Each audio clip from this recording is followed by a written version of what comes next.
Hey guys, Simply Betta here. Today, I'm microwaving a bunch of dirt. Everything's fine. It's normal. When I make content for this channel, I do my best to make fairly concise and quick-paced videos about one thing that I'm doing, like one subject. And I try to convey it well and explain why I think it's interesting to me. But what about all the little tiny things that just need to get done all the time? There are lots of little tiny chores and tasks that I do that I never really talk about because it's not like one subject that I can make an entire nice video about. But tonight, I just have so many things to do. I'm gonna talk about a ton of little tiny things. It sounds great. While my dirt is microwaving downstairs, I'll talk more about that in a little bit, I need to talk about another thing. In one of my recent videos, I unboxed some new fish and I went over making a divided quarantine tank for them that accidentally turned into this cute, nice little planted tank instead of a bare quarantine tank. But no regrets, it's very cute. However, I would like to highlight an important message on why you should use quarantine tanks for new fish because I have a little case of ick. What is ick? It is a nasty little parasite that attaches to the outside of a fish.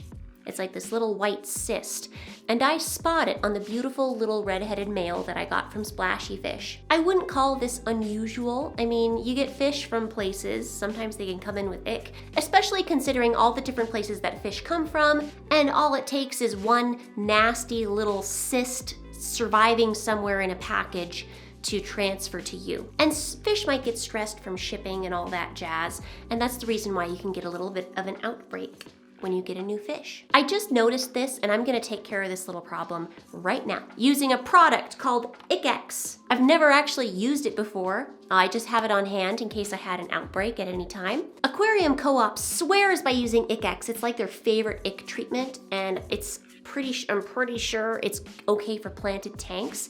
And there's all kinds of plants in here. This is a reason why maybe you shouldn't have tons of plants in a quarantine tank, but oh well. Dosing's pretty straightforward. I'm just following the instructions. I'm gonna mix it with a little aquarium water so I can mix it a little bit better. Dose it, hopefully it doesn't kill all of my plants. We're gonna find out. Ooh. Ooh. That's some hot dirt. And some fresh dirt goes in. Yeah, yeah. While that goes, I'll start to get some food together for all my animals. It's like 9:30 at night right now. All my responsibilities are pretty much done for the day. Kids are asleep, dishes are done, laundries are done, lunches are packed, this and that and this and that. Pretty much it's all done, so now it's me time. And by me time, I mean I have to take care of all my hobbies and animals. I'm on my last pack of bloodworms, which is really too bad because I love feeding bloodworms. They're really nutritious and my fish love them. So I'm just gonna use the last of this. I'm gonna run downstairs and order some more. I just did that so I wouldn't forget. I need my bloodworms. And now my dirt's done. More fresh dirt. I'll just keep preparing some animal food. Got a little chunk of my frozen snail food. I made a little dish of crested gecko food for Jumper, the crested gecko. And then I'll just be feeding pellets because I'm gonna run out of bloodworms. So until my new frozen bloodworms get here like next week, everybody's just gonna be eating pellets. And some of my live cultures. I'm jumping ahead a few days. I got my bloodworms. Ooh, it's frozen. It is cold in there. Oh my. Check this out. Oh my gosh, it's so many. This is gonna last me a long time. Awesome. So I will go stuff these into my freezer and just hope that my family doesn't notice. I've got fish food, snail food, crested gecko food. I have a bag of vegetables that are going bad. I'm gonna feed to my dubia roaches. Speaking of dubia roaches, that's one of the things I'm gonna be doing tonight is taking my oh, there's my dirt. Ooh, steamy. More goes in. Woohoo! Anyways, speaking of dubia roaches, that's going to be one of the things I tackle tonight. Take a look at this steaming hot pile of dirt. Isn't it great? It's too hot though, so I'm gonna go set it outside to cool down. So let's talk about roaches. I have a crested gecko who eats a crested gecko diet, and then I have tokay geckos who eat roaches, and they eat a lot of roaches. I have a colony of dubia roaches, not the gross like roaches that infest people's houses, not those. Dubia roaches are a tropical roach that a lot of reptile keepers use to feed their animals because they're easy to keep, they're easy to reproduce, but they're not pests. Like, they can't survive and reproduce in your typical average American household. I don't know about Florida. Florida's always up in the air. I don't even think they're legal in Florida, actually. But in my state, we don't have to worry about this because this is a bad climate for dubia roaches. So I keep a colony and my tokay geckos love them.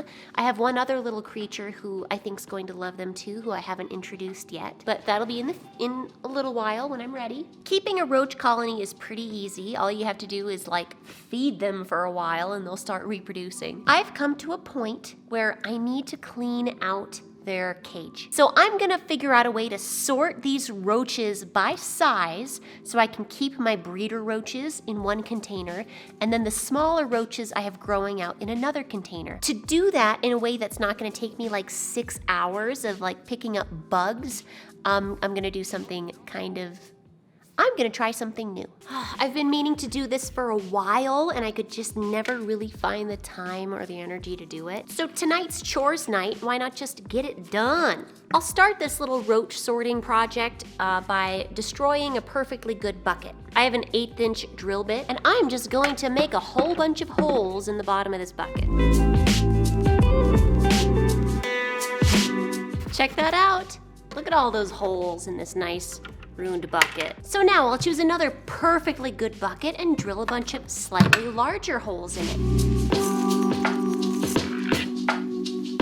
It turned out beautifully.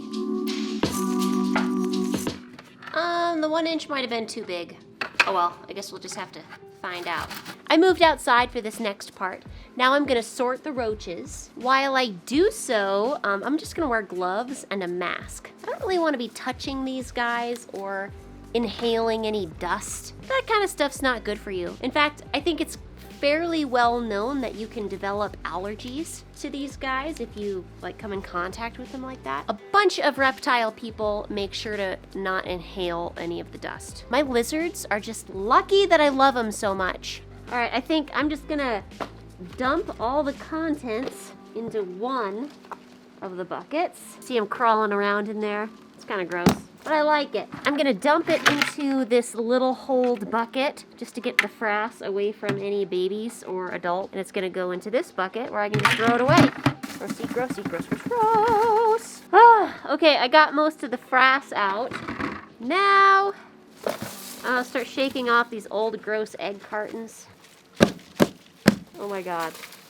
Oh my God, there's so many. Oh my God. So Taylor, how was your night? How was your evening? How did you spend your evening? Well, I spent a very long time sorting a roach colony by size. It's not even done yet, but I got really cold outside and it's like 11:30. So I will show you my beautifully sorted roach colony tomorrow. Maybe if you did this more than once every 6 months, it wouldn't take so long. Taylor, I'm looking at my to-do list and I was supposed to do so much more, but I'm gonna have to finish it tomorrow. This was supposed to be a one-night vlog, but oh well, I'm gross. I feel really yucky right now. I think I have to strip down and go shower. Okay, it's the next day. I have a few hours until I have to pick up my kid from preschool, so I'm just gonna do some more chores and just try to get this list done so that way tonight I can have a little bit of fun and just relax instead of doing all these tedious little chores I've been putting off for forever. Here's this dirt I was microwaving. Now I'm gonna show you why I was microwaving it. I'm making a new whiteworm colony. Whiteworms are something that I really like to feed my fish. Think of them as really, really big grindle worms. Even large fish can enjoy whiteworms. I keep them out in the garage because they need cool temperatures. And my cultures are getting a little bit long in the tooth, so I'm gonna remake them. This is sterile potting soil. That's why I was microwaving it, just to make sure that it was sterile. And it's all cooled off now. Here are my whiteworm buckets. So let's just open this up, check out what we have. Oh, I don't see anything. Here is a big clump of white worms, and they're eating some dog food right now, just because it's what I had on hand. I'm just gonna put that in some water.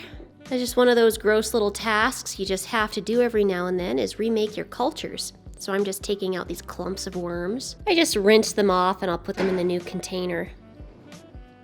Like so. Aren't they great? I love white worms so much. The only difficulty with keeping them is that they need cool temperatures. And so I usually keep them out in my garage, but then my cultures don't do so well in the summer. I think this summer I'm gonna be buying like a little wine cooler just to keep worm cultures. I put them back out into my cool garage and I labeled them. So now I'll go to harvest every day or so like usual, but I'm gonna put a big old clump of worms into the new culture, and pretty soon this will take off. Time to just drink some coffee. I'm feeling a little sluggish today. The baby had me up until like 3 in the morning last night. Yeah, I'm talking about you. Had me up until 3. Coffee.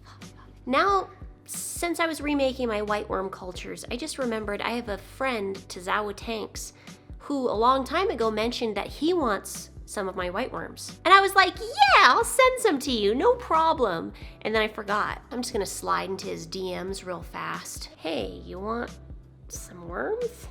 Zenzo from Tazawa Tanks ended up getting back to me and he's like, yeah, I want some worms. Whoa! See how all the worms are trying to escape? This is a sign that your culture needs to be remade. So what I did is I took a couple big scoops of my fresh culture, which, you know, doesn't have a lot of worms in there. And then I took a couple scoops of my pretty good medium-aged culture. It's gonna have a lot of eggs, a lot of babies in there. And then this culture, I'm just gonna run my finger along the side here and make sure that I get a bunch of adults, because I'm adding these. Want to make sure there's plenty of adult worms in there so he can start his own culture pretty quickly. White worm cultures are something that I feel like take a little bit of time to really establish, but once they do establish, you have so many. Waiter, there's a worm in my water. Oh my gosh, look at all these. I'm gonna put some of these into my fresh culture. There we go. And the rest are going to start Zenzo's culture. Boop. I actually have a little unboxing to do. This is from moss.uk. I'll have a little link down below. I think it's pretty neat that he sent this to me to open. Oh no, I dropped it. See, moss. And this, oh, this is it. Oh, this is actually really cute. Look, I got a pin. I got a little bit of pin. Look, that's really nice. So thank you to Moss UK or Moss Design UK. He did tell me he's having an Instagram giveaway on his Instagram. So that was nice of him to send it to me. I have a little pin collection on a backpack of, oh! Poked myself. I wasn't paying attention and I just poked myself in the thumb because I'm dumb. Jeez, Taylor. More coffee. I feel stupid. There's more stuff in here. Oh, cute. I got a little holographic Betta sticker in there too, and some cute little stickers. Oh, a snail. A rabbit snail sticker. I do love snails, okay? It's time to get some shipping done. I have like half an hour before I get my kid from school. So I'm gonna get some shipping done. I have a website, simplybetta.com, where I sell a bunch of stuff. I run out of stock really fast. I don't have any fish available right now just because I haven't been able to breed for a while, but I'll put snails and like floating plants and Indian almond leaves and live food cultures and things like that up, but they go really fast. Just can't keep up with you awesome people. I have a couple orders I'm gonna get ready today. Today I'm shipping out some Indian almond leaves, a very cute adjustable little Betta mask. I'm not making these anymore, I'm just selling what I have. And so if you want a very cute little well-made fish mask, you better go to my website before they're gone. And then I'm also selling some frog bit, which is a really nice floating plant that I particularly like. Call me a little extra, but I like to wrap up the masks all cute. So I take a little piece of tissue paper and I wrap it around. Put a little piece of ribbon on it. I like to write a nice little note. Tuck that in right there. It's perfect. Sending a little gift. Okay, it's been a couple hours now. I went to the post office. I shipped my stuff from my online store. I did some errands. I picked up some mail. And now I'm back. Baby nap time, and the sweet child is having some rest time. So I'm just gonna keep doing chores because I'm trying to work up to having some free time tonight. I love having free time. One thing I'm gonna do, I have this jar of an unnamed plant that I'm having a video about soon, but this is like just a quarantine jar for this new kind of plant. I'm just gonna go ahead and do a potassium permanganate dip on these plants, which I'm not saying what they are. In fact, I think I'm gonna blur them out, kind of like they belong on an episode of Cops. Potassium permanganate is an alternative to doing like a bleach dip. All I do, don't take my word for it, but all I do is I just add a little sprinkle of this super purple dye. I don't even really measure it out. And then I'll mix it around a little bit, and I just want to see a nice dark purple color because this stuff kills algae, it's going to kill pests, it's going to kill snails, anything I don't want on here. And I'm gonna go ahead, leave these plants in here for about 10 minutes, and then I'll rinse them very well and keep them in the quarantine jar for a little bit longer until I'm ready to put them into my tank. Those are going into the same tank, my macrostoma grow out tank, my Blackwater Planta tank I had like 1 or 2 videos ago. I got a box in the mail from Dean of Dean's Fish Room. And this stuff in here, it's very special to me. And that's gonna be going in the macrostoma fry tank too, the planted Blackwater tank. Eee! I'll open that up when I record. I feel better, I feel more energetic because I had some espresso. I almost feel like I wasn't up until past 3 in the morning. Oh. You know what else is fun to get in the mail? Live bugs. I got a bunch of mealworms for some creatures. And yes, I wore my pajamas all through town. I don't care. I will be doing another ICX treatment tonight on the quarantine tank, and just wonder how long I do this for. I'm gonna have to check out some of the aquarium co-op how-to videos because they have tons of those. I don't actually have tons of experience when it comes to like sicknesses and diseases because I'm usually so good at just preventing them, and I don't let them near my fish. But while I'm waiting for that potassium permanganate dip to finish, it has like 7 more minutes or so, I'm gonna set up a timer on this light. I have a new policy to where I don't do lights anymore that aren't on timers because I forget about them. It's just one more thing to remember all the time. No more, none of that, I'm doing a timer. This is just a cheap like Wi-Fi digital timer that I got off of Amazon. It comes with an app and I can control it via the app. It's just convenient, and I like convenience every now and then. Treating those plants is done.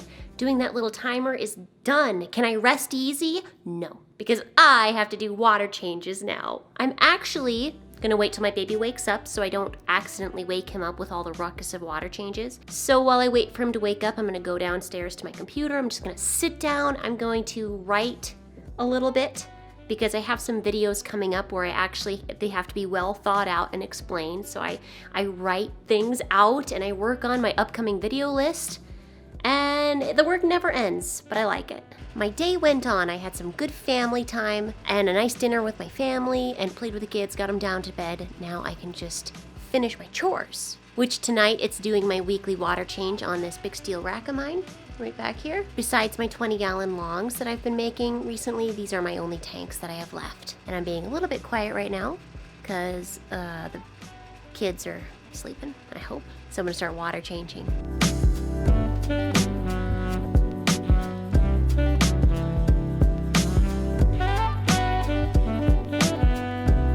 I finally finished. I still have a couple hours of goof time left tonight, so I'm gonna go ahead and do that. When I do my water changes, I sit and I watch my fish, which is fun and it's relaxing. But I can't help but also dream about an automatic water change system someday. I hope you enjoyed seeing what 1 day of chores was supposed to look like, and then it turned into 2 days. That happens. Now I get to go relax. One of my next projects I have coming up is to actually completely redo and reset this rack behind me and take all the fish out and start over. Thanks for watching, guys. Tell me what you think of the more casual vlog, seeing what the glamorous behind the scenes looks like around here. Now I'll go play some VR games. Catch you later.